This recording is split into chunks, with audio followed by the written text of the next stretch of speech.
Chris Williams, Chris Hassel. Two guys named Chris. Presented by Fareway Meat and Grocery. From the Channel Seed Studios, this is Iowa Everywhere.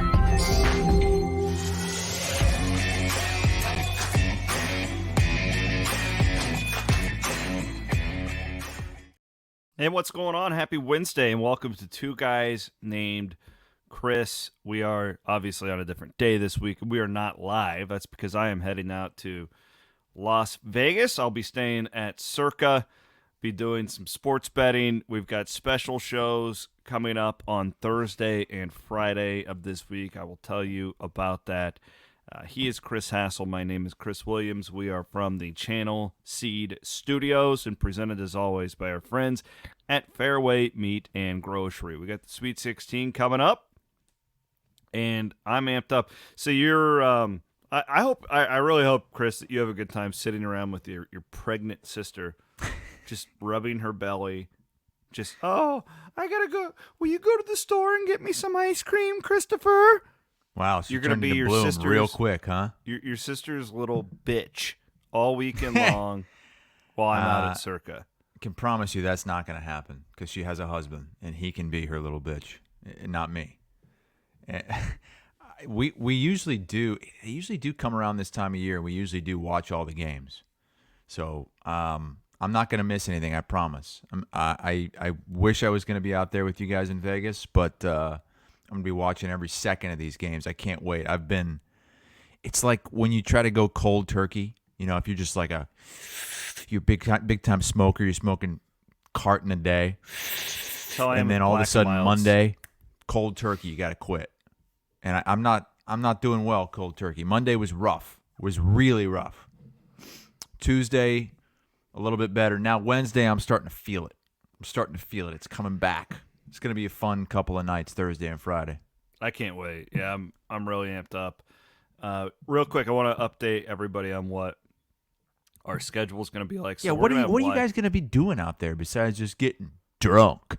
Well, I'm going to have 2 live shows on Thursday and Friday. So we're going 12 Pacific time, so local time out there. So that's noon, or so that's 2 Central. Mm-hmm. And I'm going to go live for 2 hours.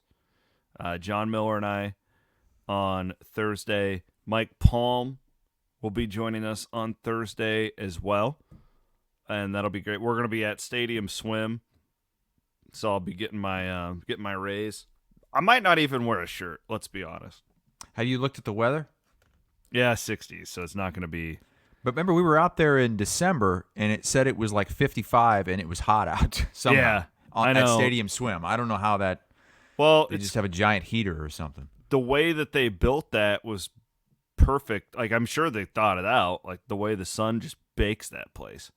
So, yeah, I don't know. It's really not going to be that warm. I was surprised when I looked at the forecast. It's like 50s and 60s out there. But whatever. Still better than where I'm at right now. So, that is Thursday, 2-hour live show.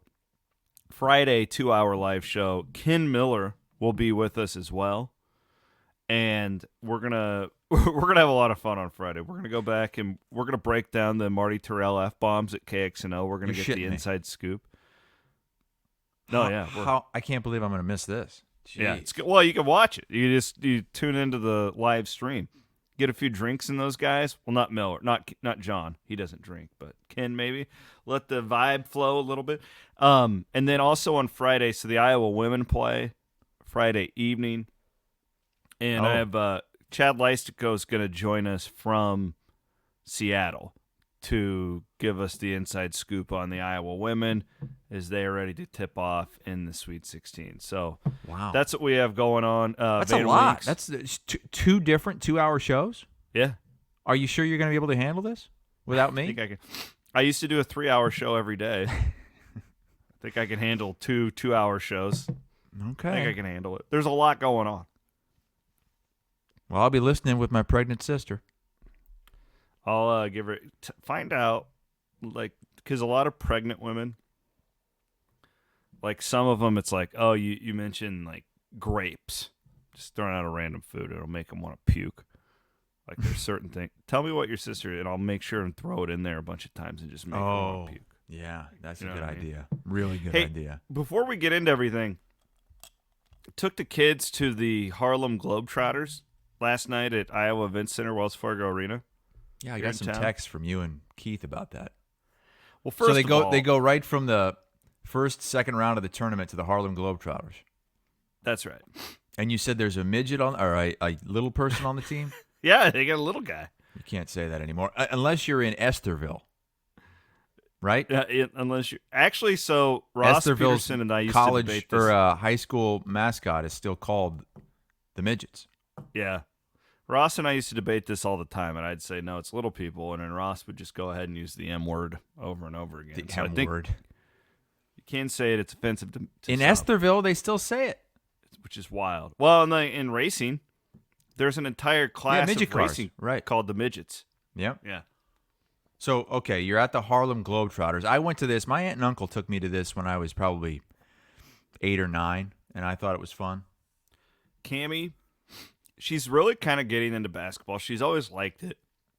She has had a great experience because when I was doing play-by-play for the Iowa State women, she'd get to go to practice and Yeah, she she was had all these, spoiled. She was a yeah, spoiled very brat. spoiled for. She's always liked it, but she's finally at an age now where she actually cares. Well, she went to the Big 12 tournament this year and watched the Iowa State women cut down the nets. So that was very. I'm guessing that's something she'll remember the rest of her life. I hope so. And then I take her to this Harlem Globetrotter deal, and I hadn't been to one of these for probably 30 years, probably longer than that. It's like a mix between WWE and the NBA All-Star Game. I didn't remember, as a kid, the Washington Generals point guard taking the microphone and going out and getting what we call in the pro wrestling world cheap heat on the crowd. He goes out there and he's like, "This place is a dump. I don't even know why we stopped here." And we're all, boo. That's great. I didn't remember any of that. I just thought the Washington Generals when I was a kid was just like this team that was basically like a prop. But they were playing the heel role. They were. I don't remember them ever getting a microphone or anything. That was always the Globetrotters, but they just kicked their ass. But then the Generals signed me about 12 years ago. I put out a tweet that I wanted to boycott all things Generals, and I had completely forgotten that you had done that bit with Channel 13. And a bunch of people sent it to me, and they're like, "Well, you're boycotting your podcast host." I weighed about 235 pounds. That's amazing. And I went out there, and How did that happen? I don't. What? That I got that big, or that I was? Yeah, on was that Generals? just somebody at Wells Fargo's like, "Oh, this will be a good promotional to get Hassel out there"? They go around the country, and they usually do ask members of the media if somebody wants to be a part of the Generals team, like a well-known person wants to play for the Generals. It's like a gimmick. Yeah. And I guess, I don't know, I guess it didn't happen last night for you, but No, didn't happen. they asked Keith, and Keith was like, "Yeah, I've got the perfect guy for that." Of course he did. "Hey, Hassel, what are you doing on Saturday morning?" So I go out there, and I Did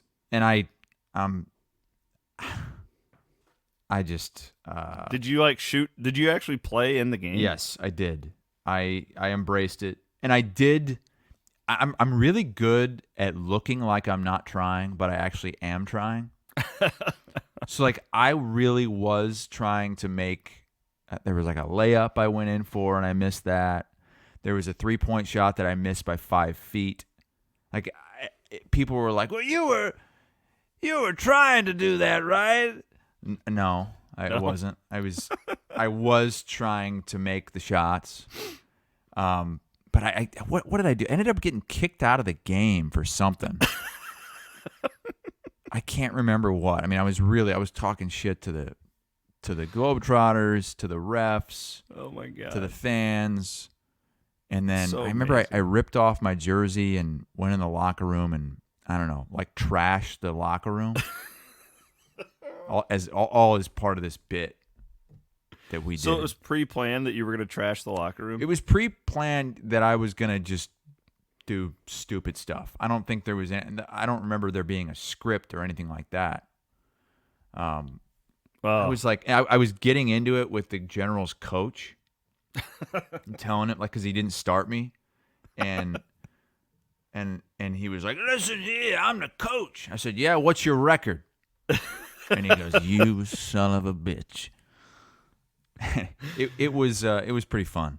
And there were a lot of people there. I remember there had to have been like 8,000 or 9,000 people there that day I did it. I was shocked. I mean, I thought my kids would like it. My 8-year-old, my plan, it started at 7. I got a 3-year-old, okay? They got to be at school. I'm like, we'll stay until halftime. You know, so because pregame. Was it just you and the kids? Yeah, just me and the 2 girls. And because pregame is a long, drawn-out thing with the Globetrotters. You know, they're doing the intro. Like, whatever. I kind of figured, okay, the first half, they're going to see enough. Cammie was locked in. She's like, Dad, we don't even know if they're going to win yet. I'm like, I promise you they're going to win. You know they've lost some of those games, right? I thought they'd only lost one, but like accidentally. Yeah, I remember the game I went to. They only won by like 1. Well, that's the thing. Like the Generals, so they had this like sharpshooter. He hit like 5 4-point shots in a row, and you could tell everybody's looking around like, No, but my kids freaking loved it. We had a really good time. It was one of the most fun things I think I've ever done with my kids, to be honest with you. Well, and then it's good. Our men's teams are out, so it's good to have a team with men on it that we can talk about here in the middle of March. Well, and I'm a big Globetrotter guy here. Huge Globetrotter, because they're the only winning team that I root for. Real quick on the World Baseball Classic, I wanted to touch on this. Did you watch that? No, but I feel like I've missed out on something great. I feel like everybody's really enjoying this, and I haven't even watched it. The people that have watched it are pretty fired up about it, like that it was great. And everybody's saying it's one of the greatest like baseball things they've ever seen. Well, because I mean, it's totally different than, regular baseball season. You got 162 games, and the games just don't. When there's that many games, they don't mean that much. And the atmospheres inside the stadiums were really unmatched. But and I think it is good. It's a good thing. There's no doubt about it, especially after this latest installment. But I just it needs to be more regimented. Like it needs to be, okay, the World Baseball Classic, it's going to be this year. It's going to involve these players. We're going to have the best of the best on the US team. What's driven me crazy about this thing since it started in 2006, and that was back when I was living and breathing baseball, living and breathing it. I remember watching the first pitch of the World Baseball Classic. Yeah. And how excited I was. I was in college. Yeah, and it didn't, for me anyway, it didn't materialize to anything because it was like, okay, we're going to play this every 3 years, and then okay, now we're going to play it every 4 years. Oh no, now we're going to play it every 2 years. Oh well, now COVID. So it just hasn't had like a straight line. It's just like there's no rhyme or reason to when this is going to take place and who's going to play. I feel like this year more stars played in it than in years past for the United States team. I don't remember a U.S. team being as stacked as this season. So if it continues in this direction, great. I also, the one thing that I don't think I'll ever be able to get over with this is the position on the calendar. And I don't know that they can change it. Like the last thing I'm going to do during the first weekend of March Madness is watch a baseball game. That's my problem. If this was happening 2 weeks later, I would watch it. Yes. I mean, once college basketball for us is over, that's like now the calendar opens wide. But then you're going up against opening day, you're pushing the season back, and they don't want to do that. Can we do what the WNBA does with the Olympics? What? What do they do with the Olympics? Like they just suspend the season for like a month. Yeah, NHL used to do that. But I don't think you'll get the owners to ever agree to anything like that. No, and the NHL, money. I think, as far as I know, they stopped wanting to do that.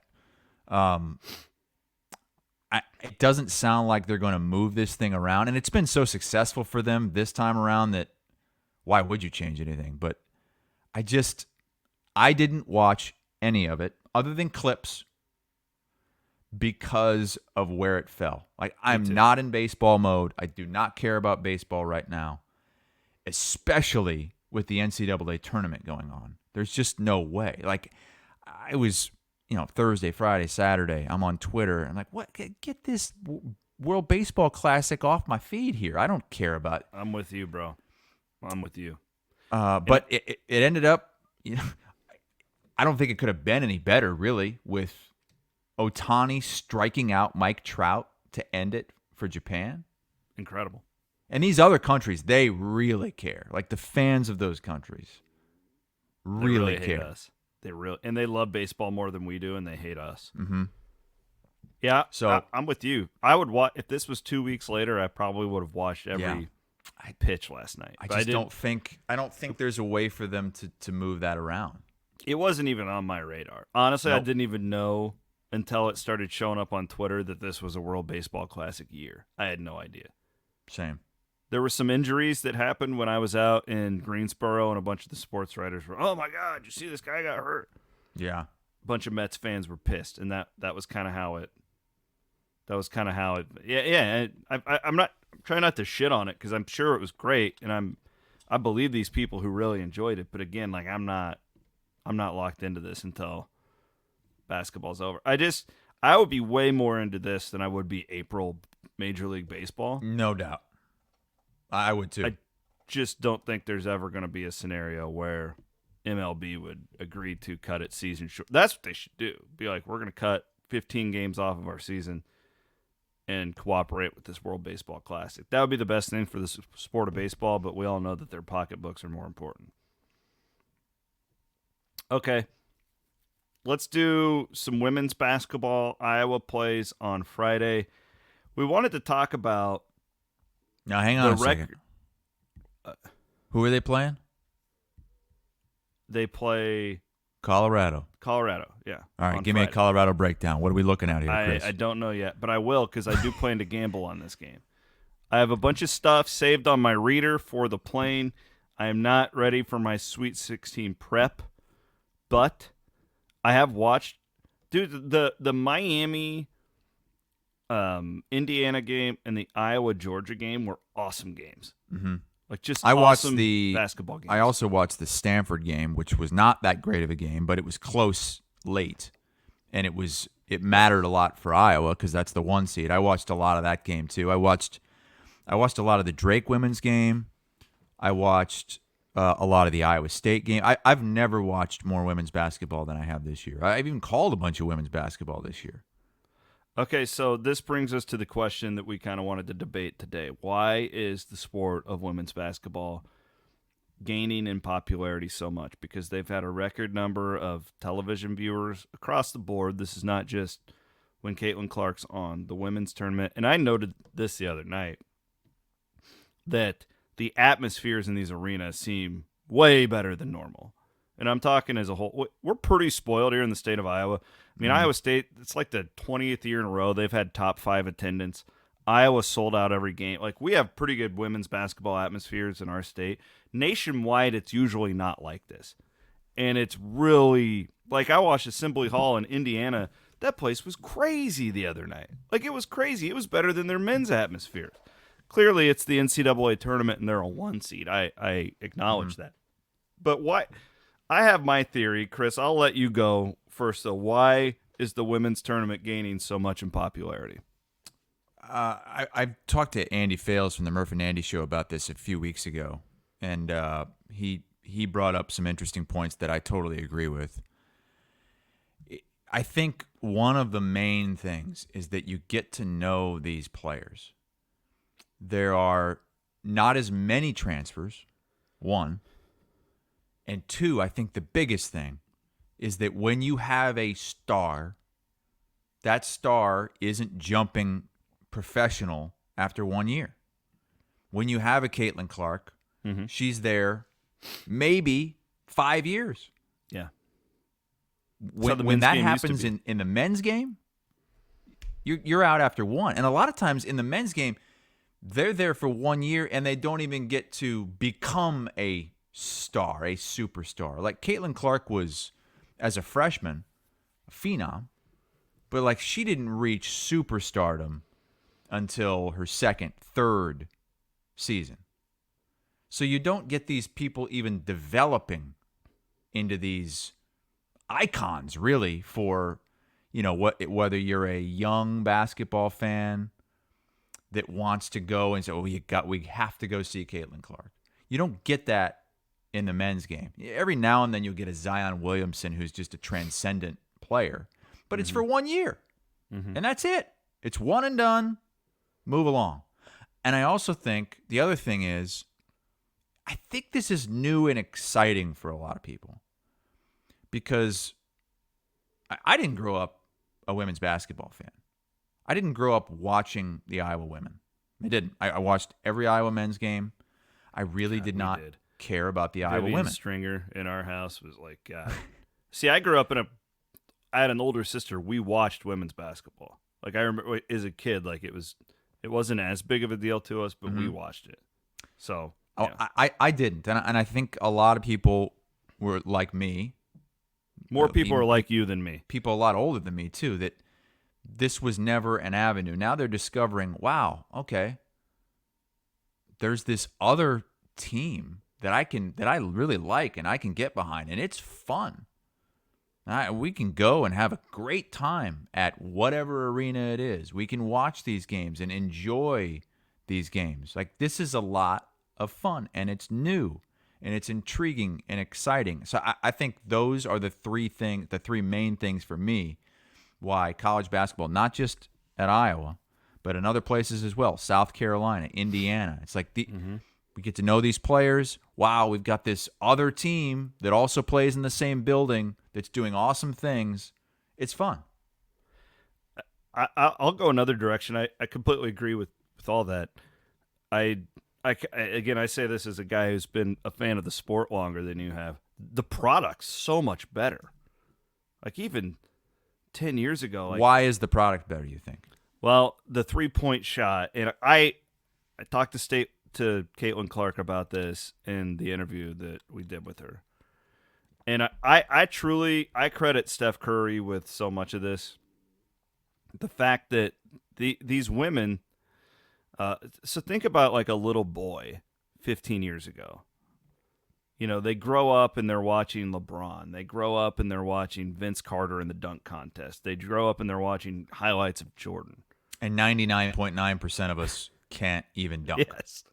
So my point now little girls and boys too, and you're seeing this at young ages. Like I've seen my nephew Nolan play, who's like 7th grade, and like these kids, they're not hanging out around the rim during warm-ups. I'll put it that way. They're shooting half-court shots and stuff.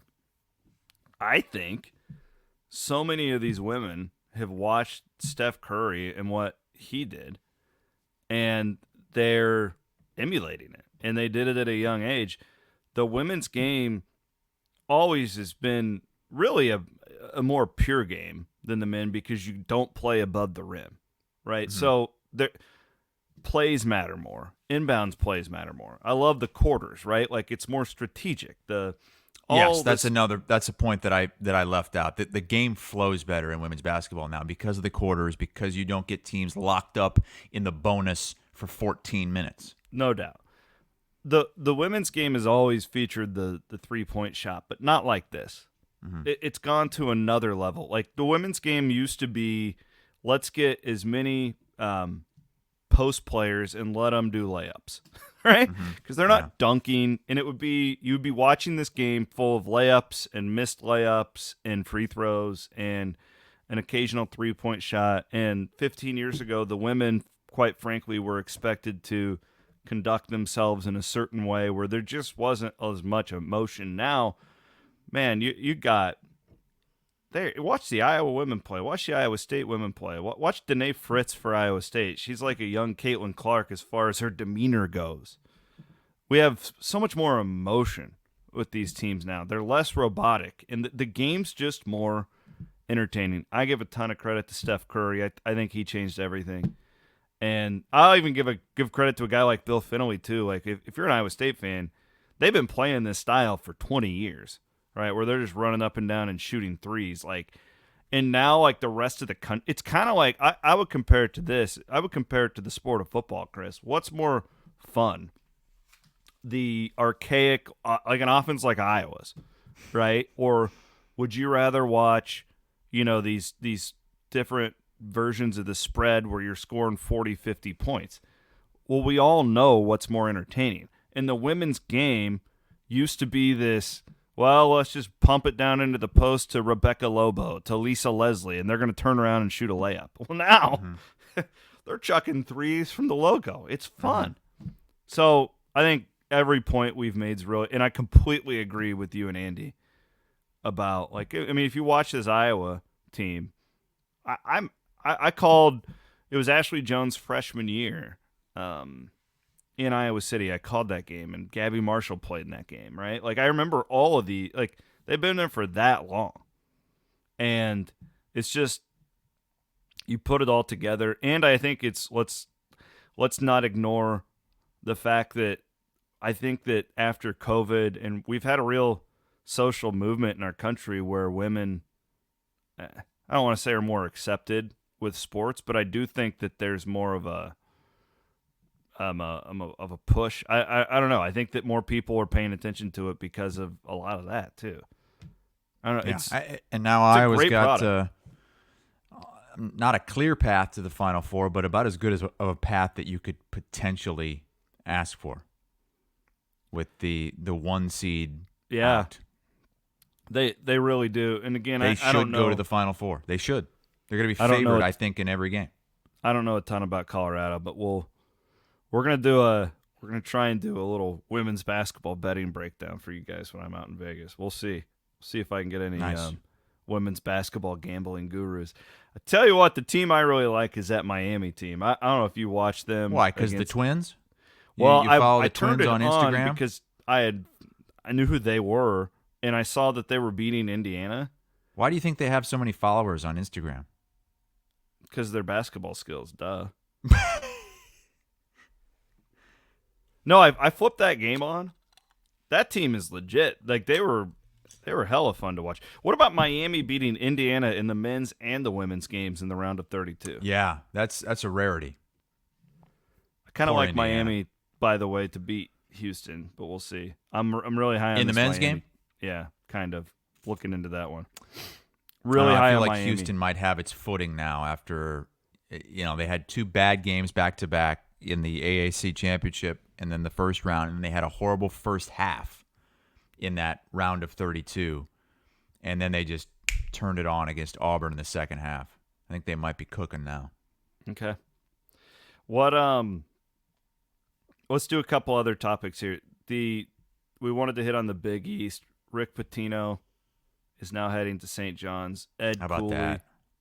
From Providence to Georgetown, which is fascinating. I'm an Iverson kid. Did you know that about me? No. He was I didn't like know. So that was your favorite player growing up? favorite athlete probably of all time, him and Dennis Rodman, which makes total sense for a white kid from Southwest Iowa to be drawn to those guys. But I loved it. I have Iverson jersey. I still got him in like a box back there. I got like 4 different colors of the Iverson jersey. Georgetown used to be so cool. They were the going cool back, team. Our parents' age, it would be like, the day in the 80s when they had Patrick Ewing, and then when we were growing up, it was Allen Iverson, and they just fell off a cliff after like the Roy Hibbert teams. Jeez. Basically, when John Thompson retired, it was it. Yeah. And Patrick Ewing was a disaster as a head coach. Yeah, horrible. But the Big East, man, what a resurgence. I mean, they were that conference was just torn apart, left for dead, and then all of a sudden they come back together a few years ago, and right now you could make the argument that is the best conference in the country. No team has more teams in the Sweet 16. They've got 3 of them. And these fan bases, we talked about it last show with Creighton, now in the Big East. Mm-hmm. This is these are basketball only places. Some of the schools have a football team, but these are basketball schools. This is what they care about. This is their religion.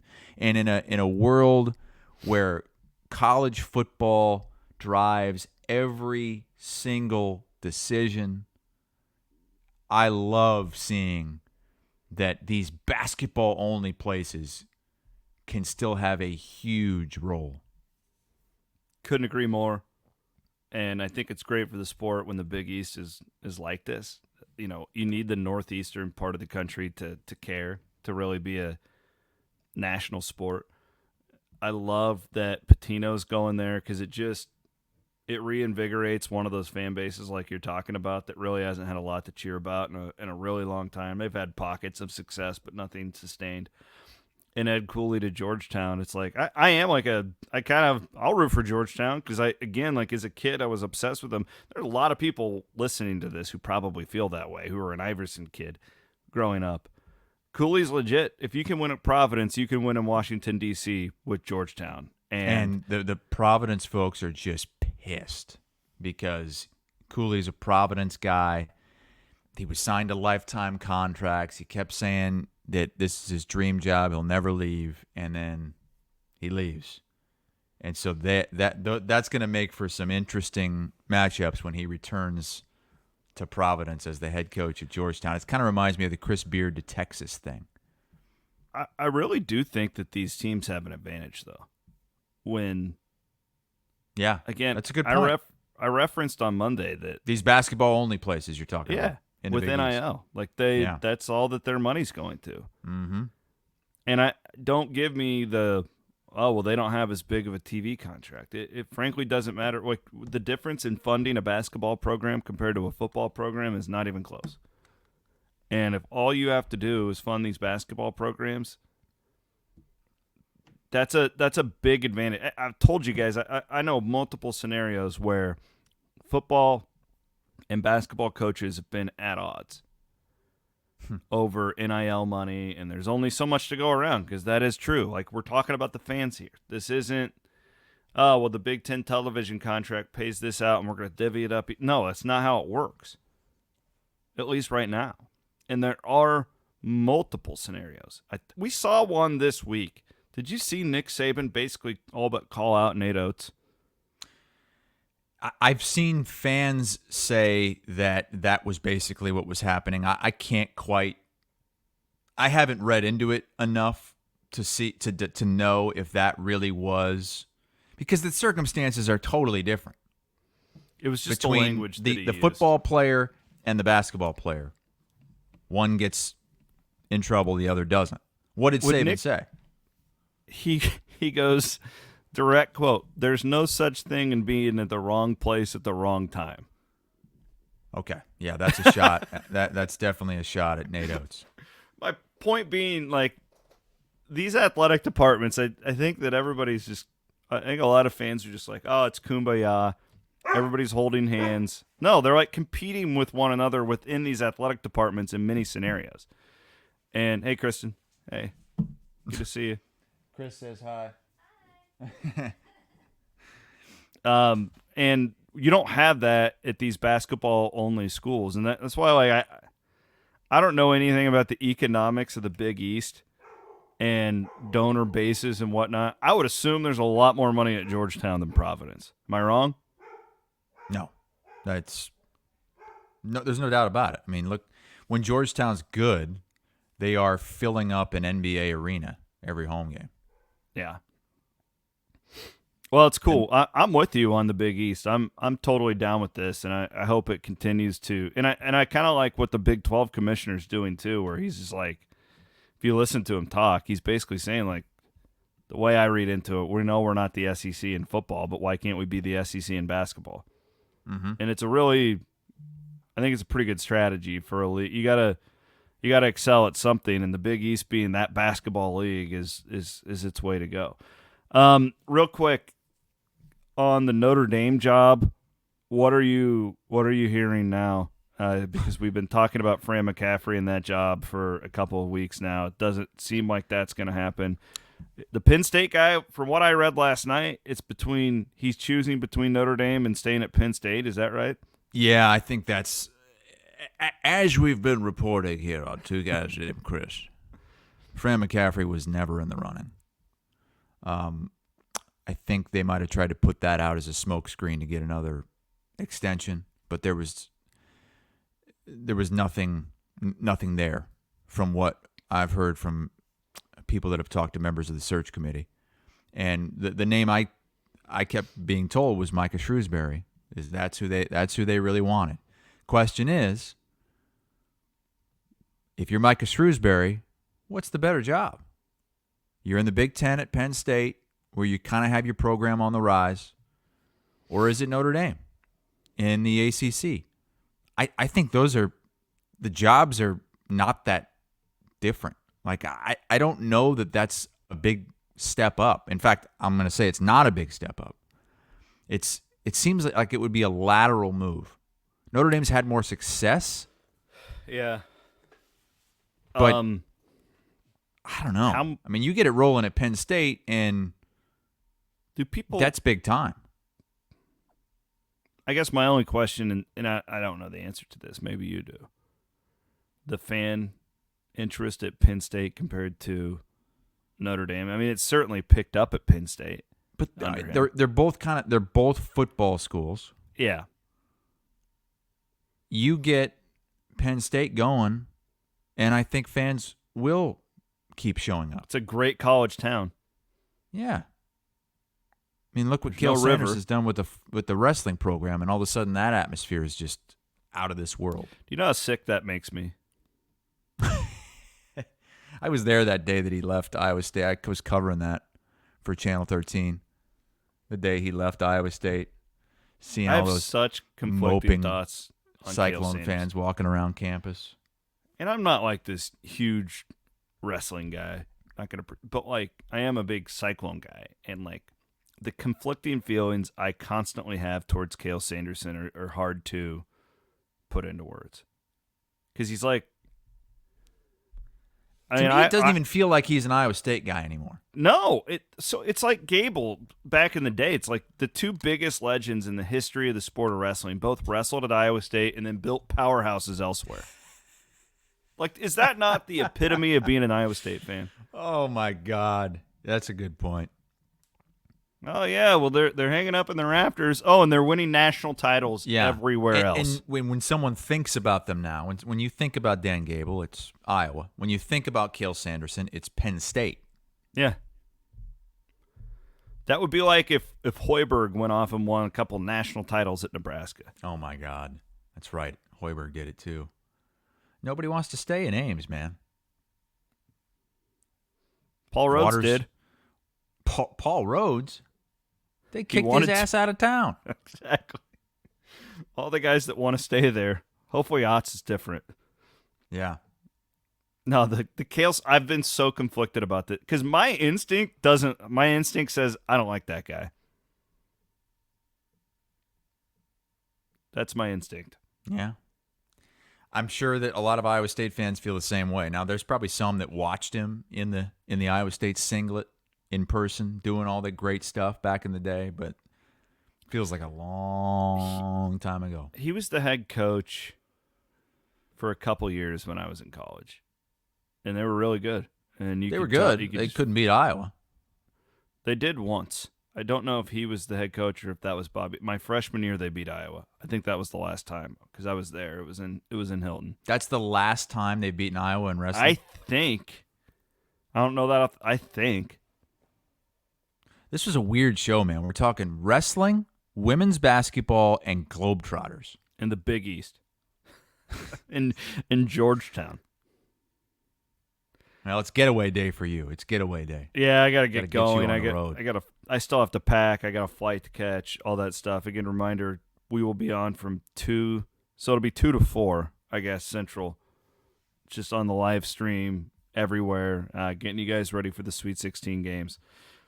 Stadium swim, and while Hassel rubs his sister's feet, you just give her a foot massage. Get yourself one of those Heinekens the size of your head. Heineken's disgusting.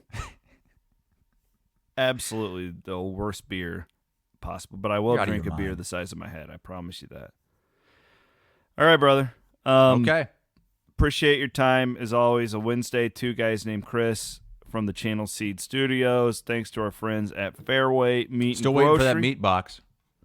Giant ass box of. I promise you, I'm going to get you the meat box. Okay, you just need to calm down. The meat box is coming. I need to put in a little more work on that, but it will happen. He's Chris Hassel. My name's Chris Williams. Signing off here on your Wednesday.